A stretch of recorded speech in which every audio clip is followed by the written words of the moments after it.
Γεια σας, ονομάζομαι Κατερίνα Σουρβίνου. Είμαι παιδιατρική εργοθεραπεύτρια και νιώθω την πισίνα σαν το δεύτερο σπίτι μου. Είμαι η δημιουργός του Aqua Active Therapy. Πριν από 4 χρόνια συνδύασα το πάθος που έχω για το νερό και την αγάπη που τρέφω για τα παιδιά. Το αποτέλεσμα, το Aqua Active Therapy. Ένα ευχάριστο και διασκεδαστικό, ολιστικό πρόγραμμα παρέμβασης μέσα στο νερό. Απευθύνεται σε παιδιά με διάχυτες αναπτυξιακές και νευρομυϊκές διαταραχές. Το νερό σαν περιβάλλον παρέχει πλούσια και έντονα ερεθίσματα στο σώμα. Αυτό κάνει τα παιδιά να συμμετέχουν πιο ενεργά στις δραστηριότητες. Έτσι, παίζουν, διασκεδάζουν, εξελίσσονται και μαθαίνουν. Αυτό είναι επιτυχία. Αυτό είναι το Aqua Active Therapy.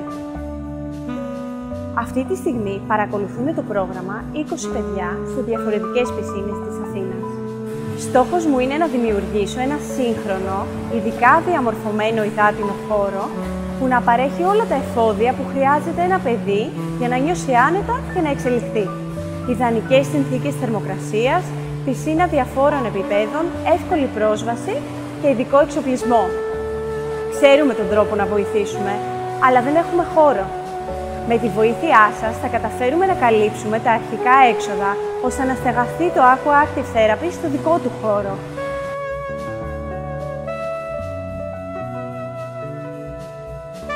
Δείτε τις ανταμοιβές που σας προσφέρουμε και στηρίξτε μας σήμερα κιόλας.